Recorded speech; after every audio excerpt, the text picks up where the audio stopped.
Alright, let's go. Show them what's what. How satisfying. That was pretty satisfying. It's always nice to unlock more rooms.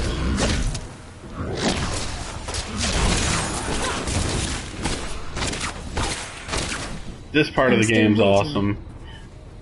You're stuck in like this keep for a while, and it looks mostly like the inside of where you may have just seen me come from. It's just a lot of wooden walls and floors and kind of boring. But this is nice. Not ready yet.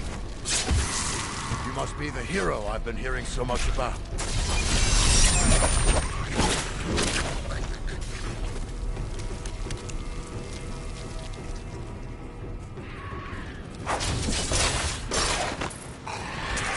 If you've never played Diablo 3 and you have a next-gen console, please pick it up. I need more time. It's a great game. It's a lot of fun. It's one of those games that you can pick up and... Holy moly. It's one of those games you can pick up and be like, I'm gonna play it for like an hour, and the next thing you know, 3 hours have gone by. The game just sucks you in. And the replay value for the amount of money you're spending is phenomenal. The campaign isn't really like short by any means. There's a lot to do. And part of the allure of Diablo is looting and leveling up your character. And getting all the best gear and kicking ass, basically. So you want to start at a lower difficulty setting, play your way up, keep playing your way up. And it doesn't really feel like you're grinding. Like, the game used to make you really want to grind back when it first launched on the PC, but not so much anymore. The loot system has been revised, I should say fixed, really. I mean, it felt broken at the time of launch on the PC, but not so much anymore. Not ready yet. Now that the game is actually tied to more or less a random generation system for loot, instead of having it tied to the servers at Blizzard, You're too late. it's a lot better. All perish. Far more rewarding.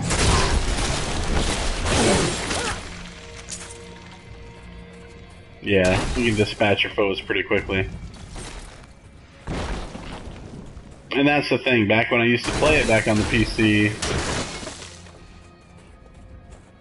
I couldn't get gear that was good enough to carry on without having to visit the auction house. Now I'm getting what I need in the game. Like, as you can see, I'm combing every piece of the map to make sure I've spotted almost everything. I'm not trying to leave any stones unturned, because you never know what you're going to find. Raining fire, bitch!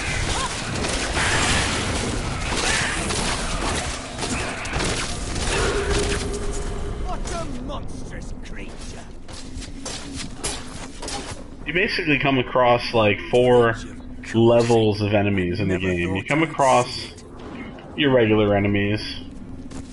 Then you get the ones whose name appear in blue.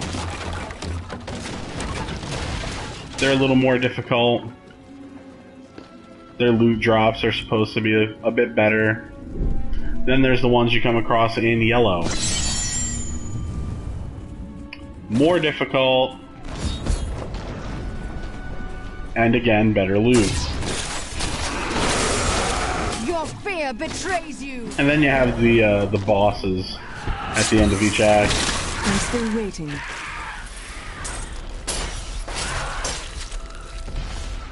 far as the variety of enemies that you're playing up against, there's quite a few. There is a lot.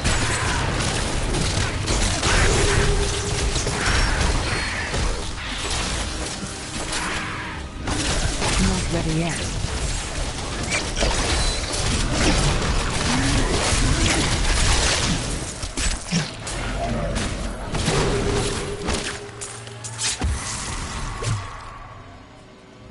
As you can see, things in little spurts get pretty insane. And the funny thing is that I'm still playing through the campaign on normal, which is the easiest setting of the game. I'm on the third act. I still have a ways to go on the third act. Then there's Act 4, which is the final act for the core of Diablo 3 game.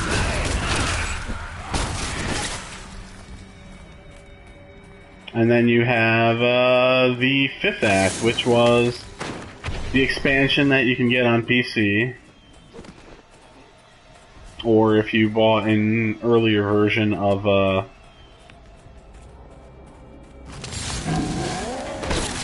Diablo 3 on last-gen consoles, I think you have to probably pay for that expansion.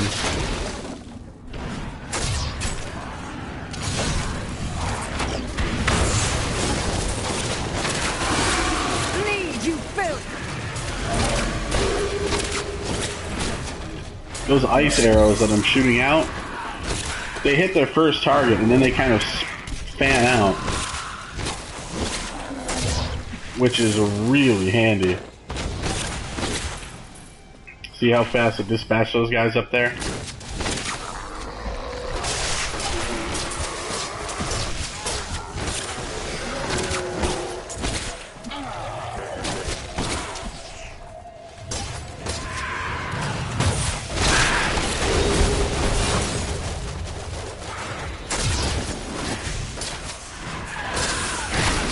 Time.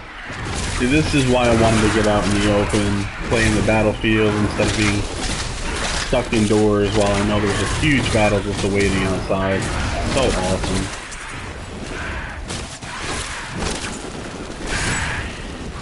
I don't know who's watching me right now, if you've seen any of my broadcasts before, but when I first got this game, I talked about how I felt about the transition of this game from PC to holy hell. Pardon me a moment while I have some ass to kick. There we go. About the transition between PC and this.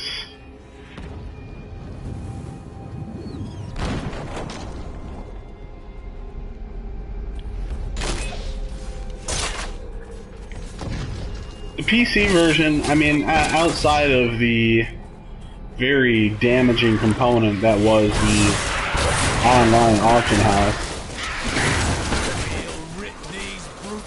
which is what ultimately ruined the game for me. I'm still waiting.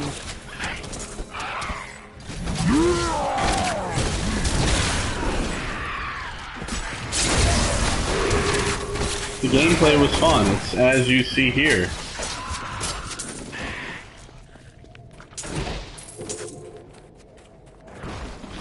I just hated having to use the auction house just to be able to have the gear I needed to progress. It was terrible. But of course there's a lot of people that are PC gaming purists, and even if you're not exactly a PC gaming purist, I try not to use the PC Master Race phrase, because I think it's a bunch of bullcrap, honestly. Everybody's got different needs. I'm not saying that, you know, PCs aren't superior or anything like that. Just saying everybody's got different needs.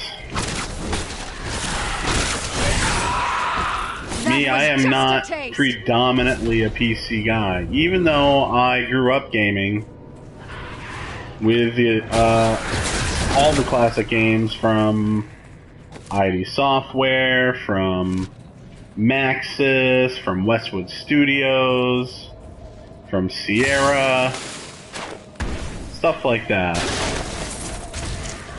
I've been there and I've done most of it. And of course, early Blizzard games for that matter. Speaking of which, I was talking with somebody the other day, and man, I really miss me some Warcraft 2. Yes, Warcraft 3 is fine, but there's something just kind of... I get nostalgic playing something like Warcraft 2. The graphics were looking decent at the time, but like... And they still work, but you go back and you play them now, and yeah, they look a bit archaic compared to what we're used to, even for minimal graphic design. But that shit was fun. A lot of those games back then, Command and Conquer. Look out! They've been circling for hours. Red Alert. Oh.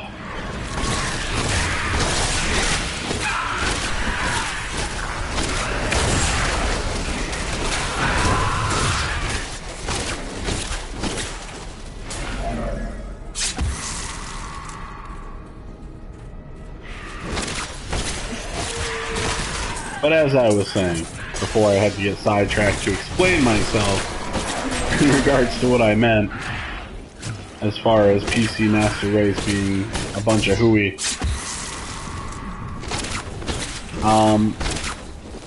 Even if you're not a PC elitist, My hatred is too low.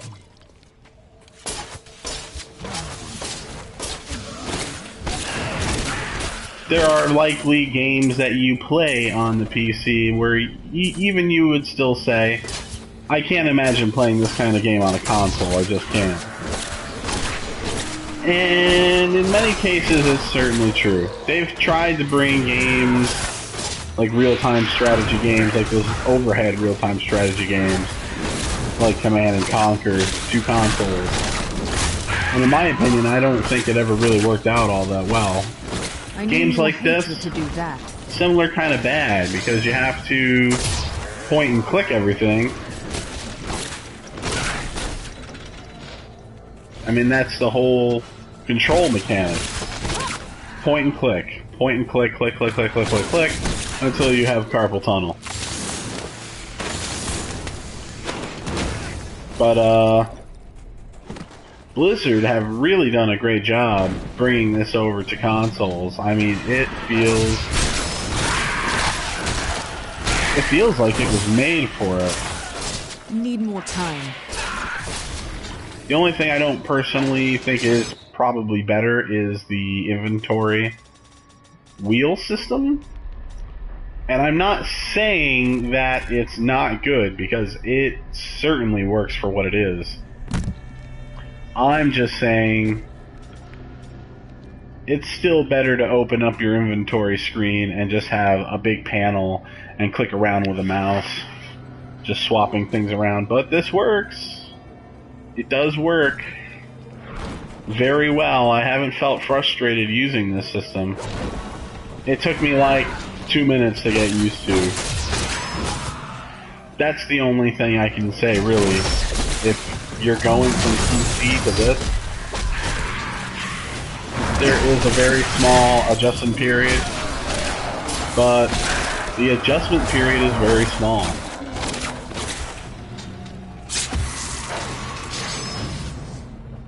Alright, let's get in here and destroy this thing.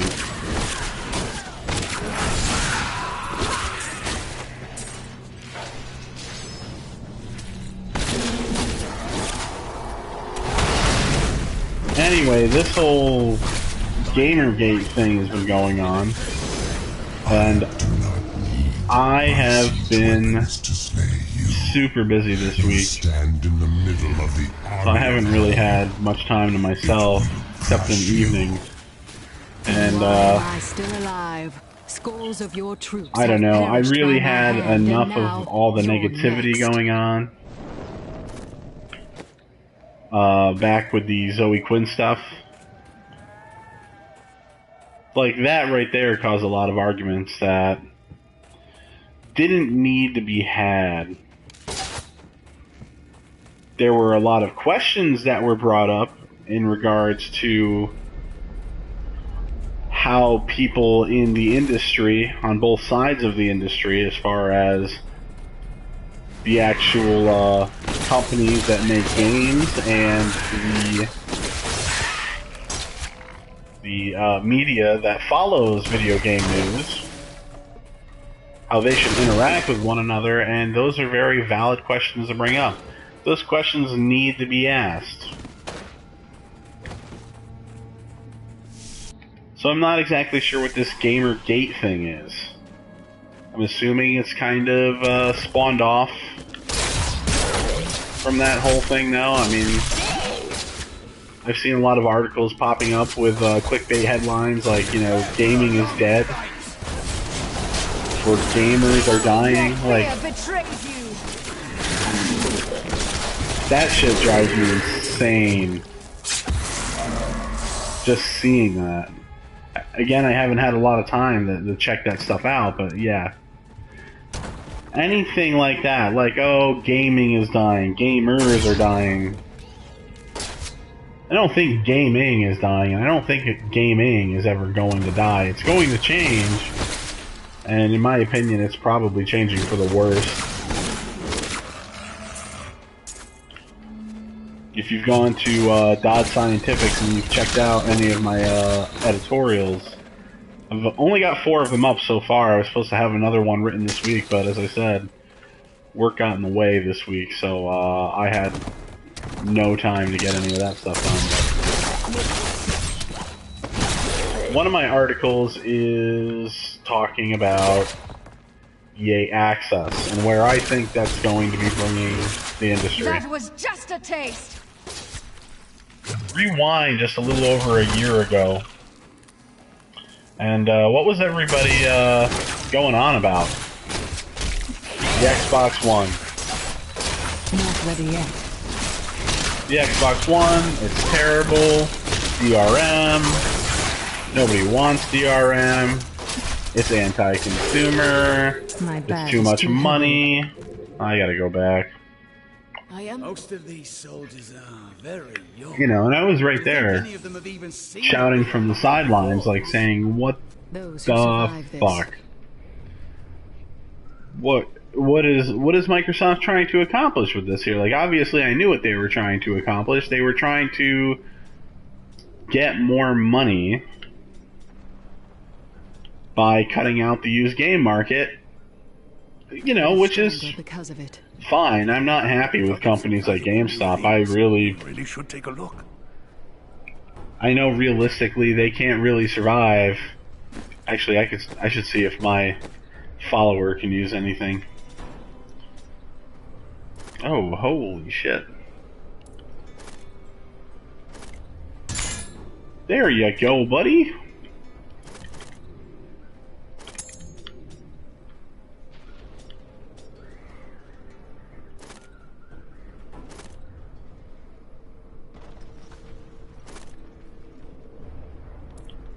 I haven't used one of these things. Are they temporary? A fine choice.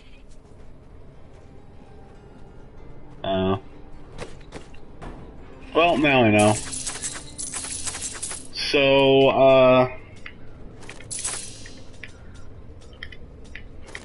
a year ago, everybody's talking about the Xbox One. Ah, it's a piece of shit. It looks like a VCR. You know, that's usually what that kind of thing devolves into. We have a legitimate concern and complaint about a DRM machine, and then it starts getting into a little name-calling war, and I unfortunately was a part of it a little bit. I was mad. I was really mad. I actually sold off my Xbox 360. Yep, sold off my Xbox 360.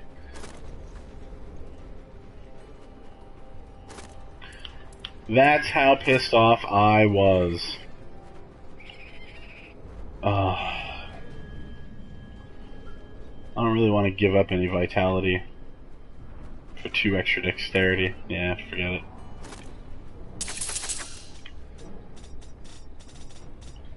Alright, I'm empty. Oh, actually I should do a repair. Alright, back out into the battlefield we go. So my point is, everybody last year was fighting against, you know, DRM-based consoles. You know, digital was something that's been on the rise. There's a lot of people who appreciate digital. There's a lot of people who even embrace the idea of a digital-only future.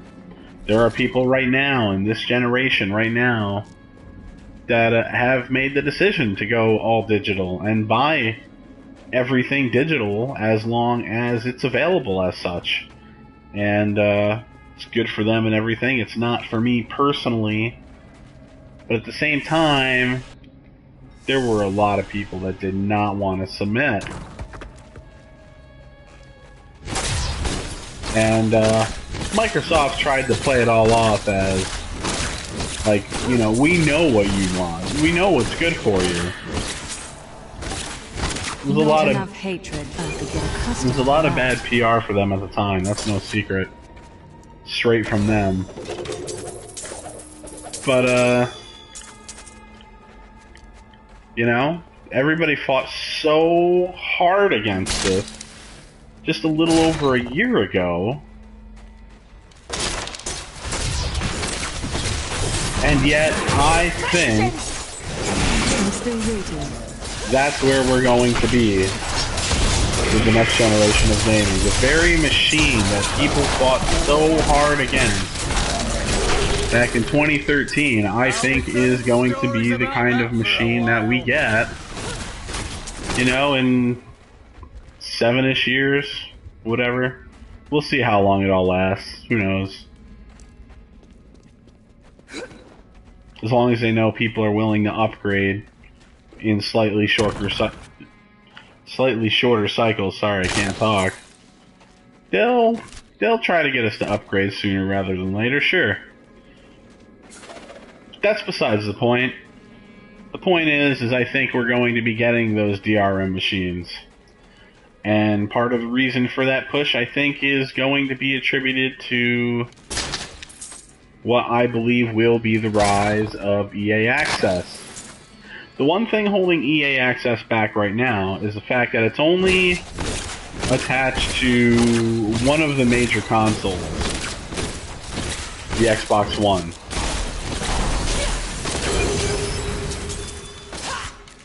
And it's the console that's not doing as good as its competition. And it's drawing a lot of criticism just for that. But I do have an Xbox One, side note, and I do love it. I do think Microsoft's 180 over the last year or so has been effective. It's a fun machine. I had a blast with it. There was a couple months that I got a lot of enjoyment out of it, where I hardly picked up my PS4, actually.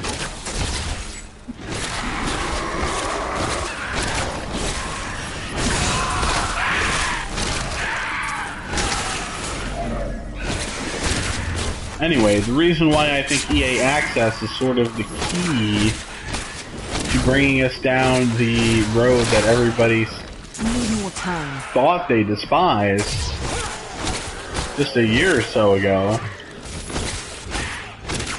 is because for $30 a year, I need more hatred to do you're getting content that's what? Digital. And there's going to be a lot of people that are going to want to take advantage of EA Access, even if they're not generally pro-digital content. Having something like EA Access for years over the course of this generation is going to make them less weary of digital content. So by the time the next generation of gaming comes around, they're like, oh, you know what? Digital's been cool and it's been really convenient. I just download the game. I have no use for it anymore. And voila, I don't have to mess around with the disc. I don't have to get up off the couch. I can just change games just by a couple of presses of the button on the controller. the next generation comes along. Oh yeah, we're gonna have DRM, and I honestly wouldn't even be surprised if there may be hope for us all yet. the next batch of consoles are discless. Michael Pachter was just out there very recently making another prediction. And it's late, and I'm tired, and I'm playing a game. I'm not doing anything official here. I'm not saying anything in any official capacity. So, take what I say with a grain of salt. But he said something like, he doesn't think there's going to be, like, consoles anymore.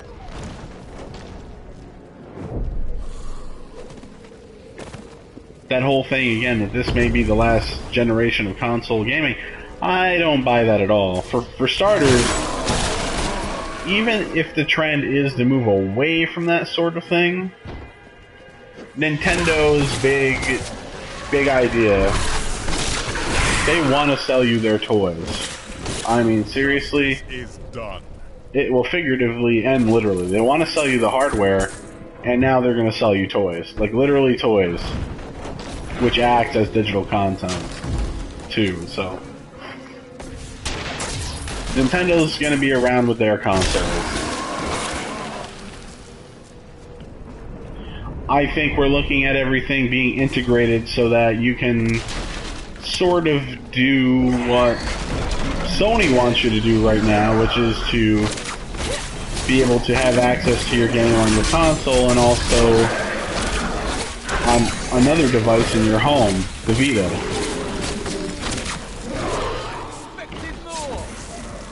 But that kind of cloud gaming aspect, it very well may become the big thing, so that you can play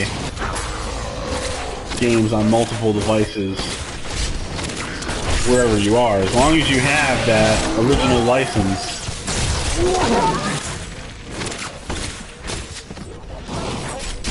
Not enough hatred.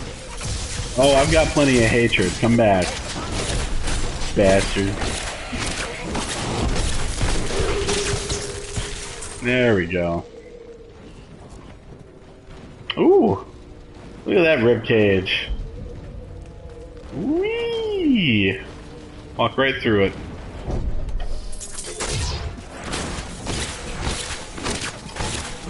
So anyway, EA Access, it's going to be held back a bit, but I think it's going to do quite well even on the Xbox One. And because for $30 a year you can get access to a back catalog of EA's games, people are not going to want to rush anymore to GameStop to buy older used games at $20 a pop. Why buy one game for $20 when you can get a whole bunch of games for $30 for a year? Seems like an easy decision, but with EA Access, it is going to, I can almost guarantee. I mean, Ubisoft has already expressed interest in doing something similar. They want to see... I think they're taking a look at how EA Access is going to be received. They're going to look at the feedback. I'm just a scout. I still have... And, you know, they're going to pick and choose their own sort of ideas, basically, and come up with their own program. And then Activision will follow suit, and so on and so forth.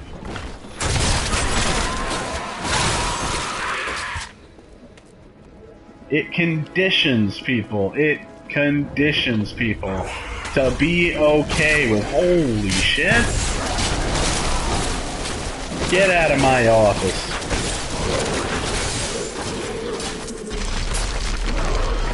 Well, that wasn't as painful as I thought it was going to be.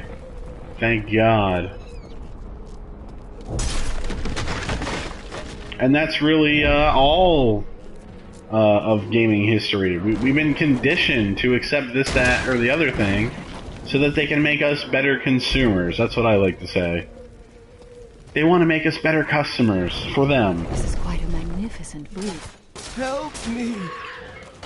they're businesses. Gaming is a business first and foremost. So I get that that's part of it. And I don't mind that, as long as it's justifiable, Help me! as long as it's not I feel a bit to crispy anyone's around the detriment. edges, but I'm fine now, thanks to you. Let's go! But you know, you take a look at EA and some of their microtransaction pricing in certain things that they've done, even within the last year, and you have to wonder, you know, just how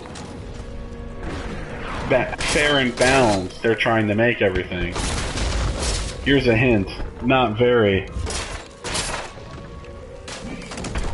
Which is a shame for me to say, because I love a whole slew of EA properties. I just wish they managed it a little better.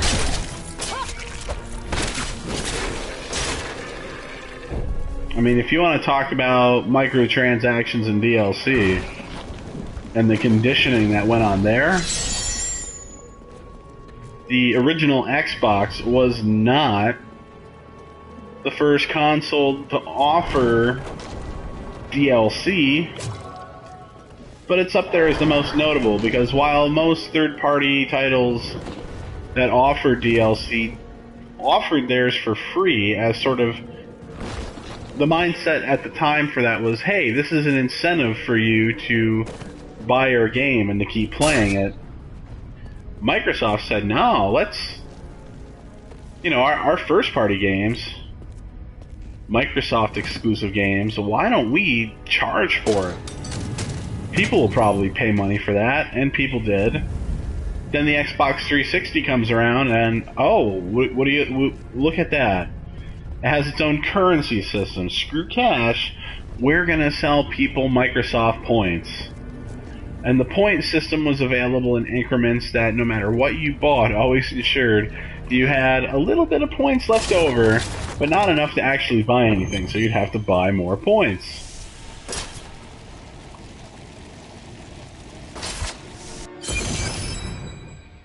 Oh, I'm here, huh? Druin will destroy the demonic seal protecting this gate. Yeah.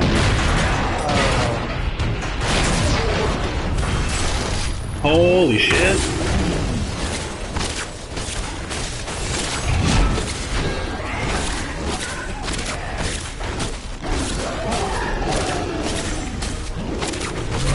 Use your hatred to do that.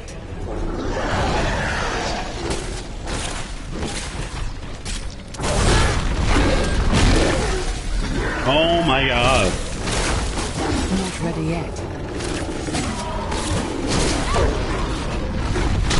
Sorry if I'm getting sidetracked in the conversation here, but holy shit. This dude is beastly.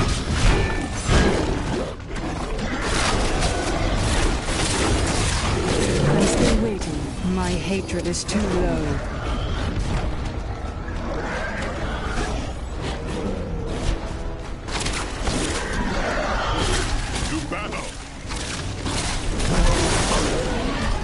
Need more time. Oh no.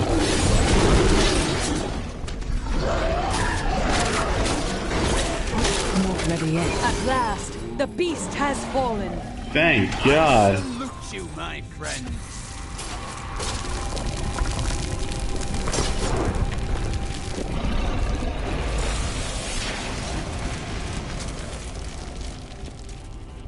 Let's just see if there's anything useful over this way. So, yeah, so next thing you know, they've got their own currency system on the Xbox 360. They're offering DLC. I mean, it was part of the plan from day one.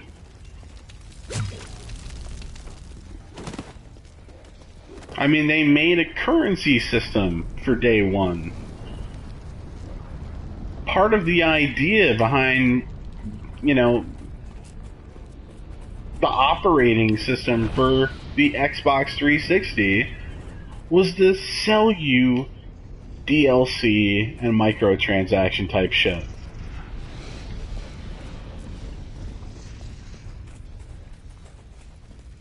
I come with an I'm And then, you know, in order to compete, Sony came out with PS Plus and they said, we're not going to make you pay to play online, but what we will do is we'll offer you other incentives. We'll let you upload your saves to the cloud. We'll let you download games for free as long as you remember. One of my playthings. Now, you have my undivided attention. I don't like the sound of this, demon wench.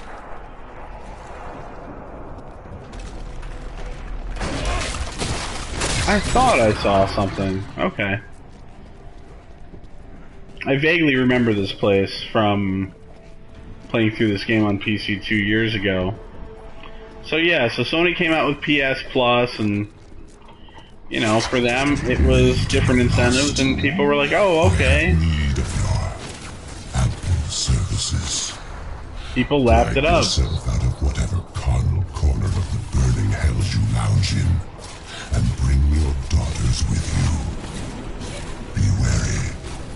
The enemy has proven to be both cunning and strong.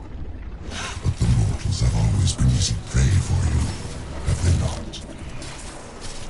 But of course there were the naysayers who weren't crazy about PS Plus, and they said, this isn't a good deal. They're saying you're getting 3 games, but you're still paying for them, really. And some of these people even went on to say, what's going to happen is Sony's going to make this lead into pay-to-play. And people said, no, Sony knows better than that. Just a taste. That's the whole reason why they're doing what they're doing. Because they know what Microsoft is doing. What Microsoft is doing with Xbox Live is stupid. Well, here we are. PlayStation 4 rolls around, and Sony just can't resist. Now, if you want to play online, you've got to pay your $60 a year. And you know, I guess I'm a hypocrite, because I know logically it's messed up. Like, I see the progression. I see the conditioning. And that's exactly why I'm afraid of something like EA Access. Because, yeah, right now it's like, oh, yay, games for $30 a year.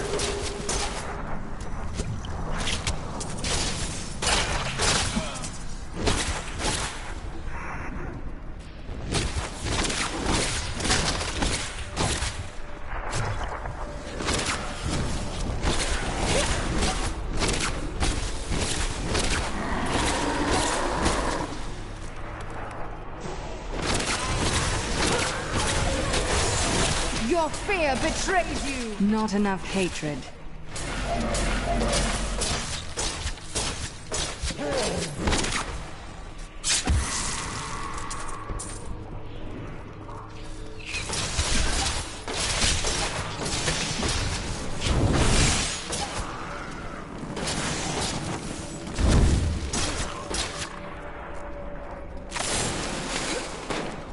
You know, right now the whole EA Access thing is innocent enough. But how long does that last for? Any idea? These enemies defy all reason. Need more time.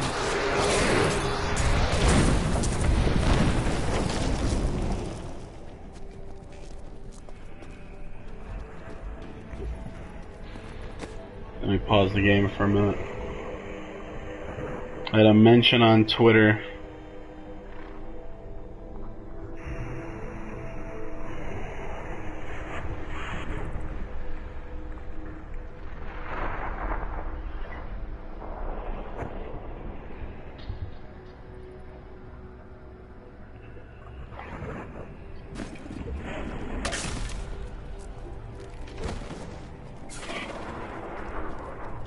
But you know, you're gonna have Ubisoft come along and they're gonna want to do what happened between Microsoft and Sony. They're gonna say, We have different incentives for you. You'll get a back catalog of games. We'll offer more sooner, and you know, instead of free what amounts to demos, what we'll do. Ooh,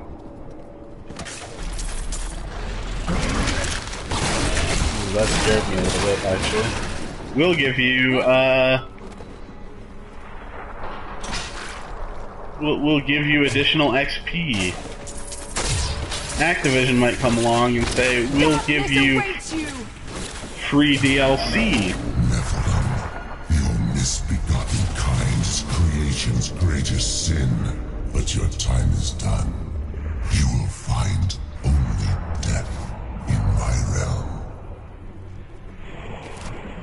Not only will they possibly say we'll offer free DLC, they may say exclusive DLC only if you are a member of our program. I mean, the implications here are just insane. Not insane, it makes sense for business, but I mean, it's not leading to a good place. Because yes, this is probably going to entice a lot of people to go digital. I know this isn't going to be everyone.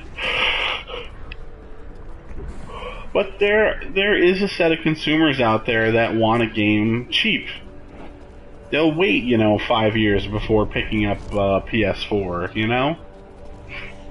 And then when they hear they have access to a catalog of games for only $3 a year, for some of those people, that might be where it begins and ends. Sweet revenge. Maybe they don't want to buy games anymore. Maybe they're just comfortable with the digital model since it's only costing them $30 a year.